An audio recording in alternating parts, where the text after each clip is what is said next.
What is up, guys? Nick here, helping you to master your technology. iPhone 12 6 months later. In this video, I'm going to share with you the experience of this phone and if you should buy iPhone 12 right now. All right, so I want to refresh the specs here because they're actually not that bad. A 6.1 inch Retina display, and this one is OLED, so it is that OLED type. You know, we got Super Retina XDR here, HDR10, and the thing is about this display is that, you know, it's just definitely a major improvement over 10R and 11, and over the months, you know, it definitely has shown, and I kind of don't want to go back to LCD after using the iPhone 12. This one has dual 12 megapixel cameras, which is a very easy to use setup. We have an Apple A14 Bionic chipset in here, which has benchmarked better than even Snapdragon 888. So this phone came out last year and it's still benchmarking better than some of the latest and greatest Android phones. That's coupled with 4 gigabytes of RAM, so not the most RAM on a phone, but it's actually pretty good. And inside here, you do house yourself a 2815 milliamp hour battery, which seems very small on paper, but because of the optimization, because Apple has tight control over hardware and software, this phone actually lasts a lot longer than you might think. What I like most about the body, the build, the design of this phone is that it has its own unique character. Like, yeah, it does go back to iPhone 5 days. If you've been using iPhones forever, this ain't gonna feel like nothing too special. You probably had it before, but it kind of stands on its own. There's no other phones out there with squared edges, really, you know, just like this kind actually. So this one right here kind of has its own character. You know you're holding an iPhone 12, you know when you see one, mostly because of those squared edges. I also really enjoyed over the 6 months. It's hard to believe it's been half a year already because this one doesn't feel, it feels like brand new right now. What I really enjoyed about it is this one just stays pretty clean, mostly because we're not using stainless steel on the edges of this phone. Also, the glass, at least here on the red one, doesn't show fingerprints too much. It does get them, but it's not really visible. I could imagine it's probably worse on like the black version, but this version right here is just not a big problem. I do really like how this phone does, you know, look in terms of the overall look. It just stays pretty clean. Of course, from time to time, you still got to wipe it down. It's not perfect and you probably have it in a case, but it's just a pretty clean looking phone overall. It stays clean, it's minimal, it's simple. Really do like that. And the iPhone 12, comparatively to the last editions, the 10R, the 11, this one is just compact, sleek, light, and it feels so much better in terms of the weight. Only 164 grams, so this thing is nice and it's pretty well protected, IP68. In addition to that, you do have Gorilla Glass on the front and on the rear, so very strong overall build here. Even though it's light and compact, it's still sturdy, so very good here on Apple. They really did make this a nice upgrade over those two prior phones. So when it comes to the screen, the display, very good here, very bright, especially indoors. But overall, after 6 months, I gotta say, I really appreciate the sharpness. So you get 460 ppi. So that's actually higher than the Galaxy S21, which is kind of weird because always Samsung phones are always usually higher in pixel density, but this one right here stands on top. It really does very good in this respect. So the text is always sharp, clean, and with the OLED, you're getting a little bit better contrast than before. In addition, you of course have your True Tone, dark mode, the classic iPhone features here that are all scheduled. You can customize all of them, so it looks pretty good all the time. You got the dark mode right here, definitely looking very good. And then when you go into YouTube, you do have a nice overall video experience. When you punch in, yes, the notch is still there, so it's going to cut in if you do that pinch in thing, but overall you do get a nice colorful natural looking video. Also, I feel like for the compact nature, the thinner bezels on this display really give this phone kind of just a feel like you have a larger phone than you really do have, just because of that illusion of the thinner bezels, making the display just feel a little bit bigger. Now, people are not going to be fooled that they've had Max phones before, but if you're coming from anything smaller, you will really think this is a pretty good sizable display. So very good overall screen. I think it's one of the best actually for a mainstream phone here in the iPhone 12. So this phone launched with iOS 14 and it's been stunning. What I mean by that, it's been pretty darn good in reliability and performance. I've had a couple app crashes, but it's been pretty rare. So overall, I would say you're getting a phone with very good day-to-day software performance. And with the widget support here in this, iPhone 12, you definitely do have a little bit more customization than you ever had before. You can also hide these screens out. So we're getting closer. We're getting a little bit more customization here with iOS 14, and you could do this on pretty much every iPhone that's supported.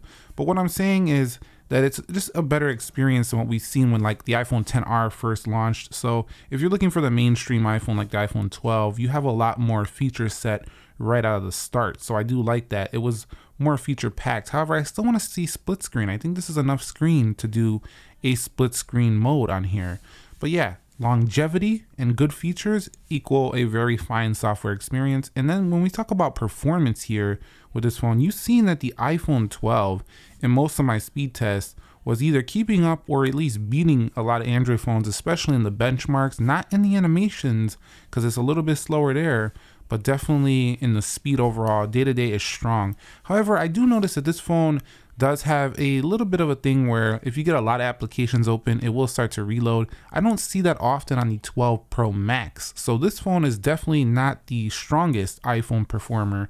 That will be the Pro Max, but it's enough for most people. I think almost everybody, even power users, probably wouldn't be upset. And one extra thing it does well in speed is just the response time when you actually tap an application. It's so reliable. It's actually much more reliable than a lot of competing devices. It just seems to respond quicker to touch than a lot of other devices out there. However, I will say that this phone can really benefit from an upgrade to a ProMotion display, because this side-to-side action scrolling through the home screens, if you compare this to a 120 Hz, you can see that it just doesn't have that same butter smooth look anymore. Now, iPhone was known for being buttery smooth, and it's still smooth. If you've never seen this 120 Hz, you're gonna think this is butter smooth, but compared to that, it just doesn't look that way anymore. It just looks regular smooth now. So I really want to see ProMotion 120 Hz make its way to iPhone this year in the upgrade to the iPhone 13. Now, storage. I'm almost halfway through this phone already. You can see 36 gigs used out of 64, and I've only had it 6 months. So at this rate, I should be full